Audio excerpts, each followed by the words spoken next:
I feel like I ask this question every transfer window, or at least for the last few. What's the update on Jadon Sancho?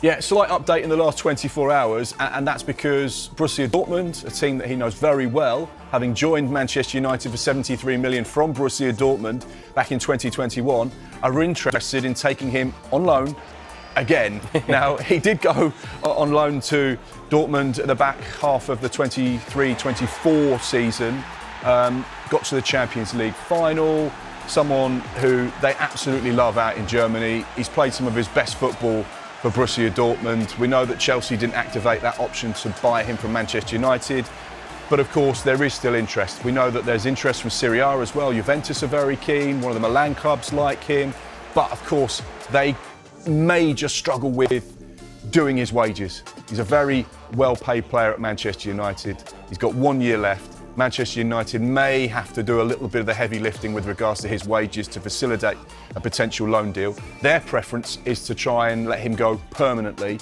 but of course it's just about the best offer on the table that they feel, right, that's the one we want to accept. Is Jadon Sancho happy to go to Borussia Dortmund or to go to Italy? That'll be his choice. But there are teams that are interested. But it's all about one thing and one thing only, which is how we started this show. The money. The moolah. The money. The big bucks. United had held internal conversations to whittle down a shortlist that had 3 leading names on it, maybe the last time we spoke, in Ollie, Watkins, Benjamin Šeško and Nicholas Jackson. About 7 days ago, they decided that Jackson doesn't look feasible. And I think the only thing that would change that is if Chelsea come calling for Alejandro Garnacho, which is not beyond the realms of possibility, but also that Jackson price drops and significantly. So nothing active there. And that leaves 2, Benjamin Šeško and Ollie Watkins. Last week again, talks were held with the Watkins side and with Aston Villa, even though some Villa sources tried to downplay it. And Manchester United asked the question and were told 60 million and a Villa preference to keep. So now, if Villa got a replacement or that price was to drop, Manchester United might go in that direction. Otherwise, Benjamin Šeško is still on the radar. Remember, 12 months ago, Manchester United made a pitch. Šeško decided to stay at Leipzig. Arsenal and Chelsea were there at that point. Now the Šeško deal is going to come down to whether the price drops, because Leipzig still want in excess of 80 million euros. Manchester United's valuation is much closer to 70 million euros. And as you say, there's also this possibility that Newcastle get that deal over the line too. And if Manchester United want Šeško, they're going to have to be quicker than for Ollie Watkins, because Newcastle are advanced on the player side. They're in club-to-club talks. They're ready to bid. Manchester United is still having an internal debate and conversation. And as a consequence, that outreach for both Watkins and Šeško is still formative. But I get the impression this is a big week in the pursuit of a number 9, because if it's Šeško, Manchester United are going to have to get moving.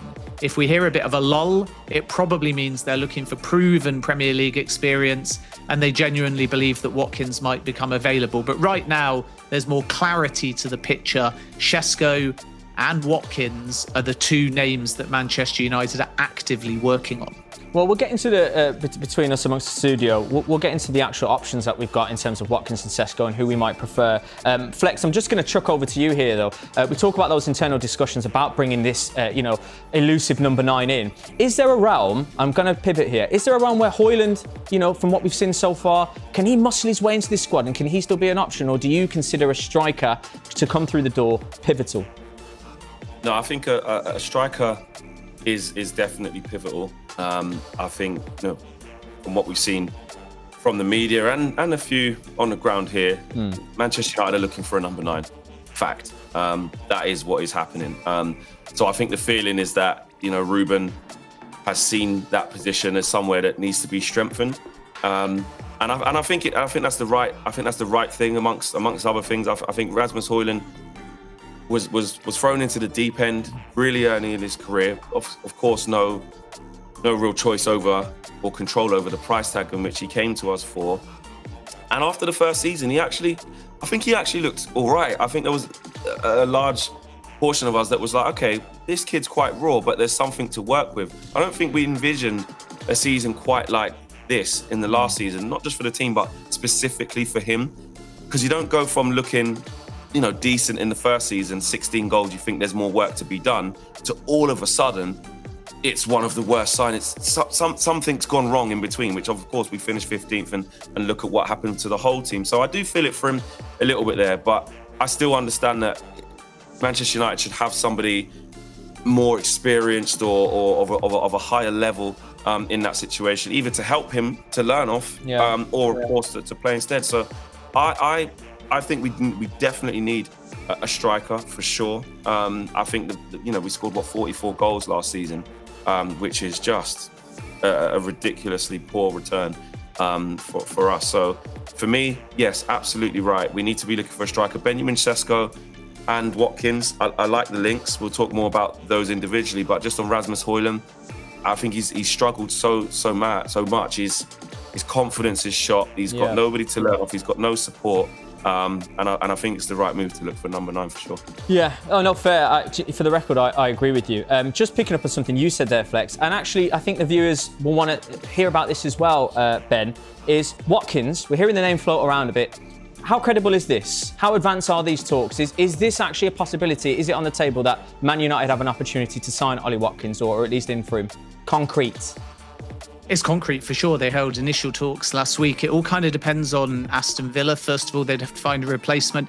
Second of all, the valuation would need to be met. My understanding is that Watkins is very open to Manchester United, but Villa will have a big say in all of this. And we have to respect the position as of now, which is that Ollie Watkins isn't for sale. But you may remember Alexander Isak has not been for sale for basically the last 6 months. And at the end of the window, is he going to stay or go? We don't know. The door is certainly open for Liverpool. It's the same kind of situation where if the stars align and Villa either have their valuation met or alternatively bring in a replacement, not for sale might not mean not for sale. And I think Manchester United are still relatively optimistic that at the right number and with the right set of circumstances, Watkins may become a concrete possibility. They just have to be a little bit patient, potentially. Some sources, even close to Villa, hint that an offer in excess of 50 million rather than 60 might stand a realistic chance as well,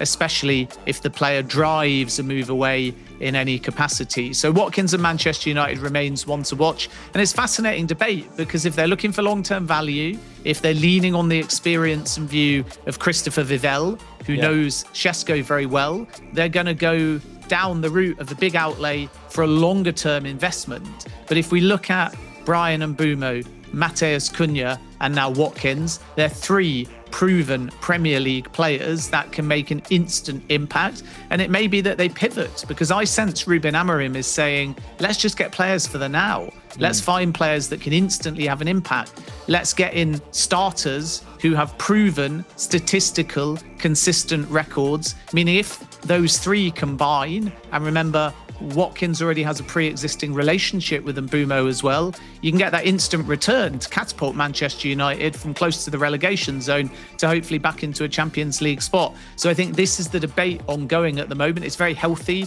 You need the freedom to challenge. I think Christopher Vivell is forward planning and saying Šeško is our future. And I think Ruben Amorim is saying fine at the right price, but there's an urgency, and Watkins is the more instant fix. Yeah, that is quite the dilemma, to be fair. I know I'm going to bring you in here. Let's say we explore this realm where Ollie Watkins becomes a Manchester United player. It's a new manager, it's a new system.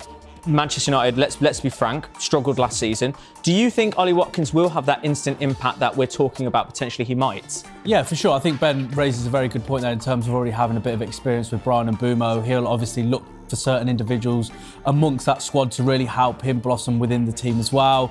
Guaranteed goals. There's not going to be this cooling period, if you like, in terms of allowing Ollie Watkins to get used to the Premier League or English football or anything like that. He's, of course, got all of that in abundance.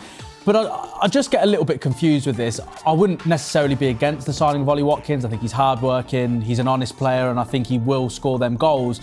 But when Ineos took over, we were told, and we've seen through evidence with some of their signings, that they don't necessarily want to go down the route of the Casemiros in terms of signing someone who's already at that stage of his career. He's going to come in for a couple of seasons and then he'll move on. They always said that they wanted to sign players who were younger and to build for the future. So by that logic, Benjamin Šeško would fit that mould. So it does confuse me a little bit in terms of Ollie Watkins, of course, quite close to 30. It would be a signing very much here and now, but then it does almost contradict a little bit the future plans for Ineos. So I think I'm a little bit confused on that regard. But look, Man United need goals and Ollie Watkins scores them. Yeah. But I hear that reservation there, though, because it does feel like with this transfer they're abandoning that strategy that they initially came in with. So I take the point.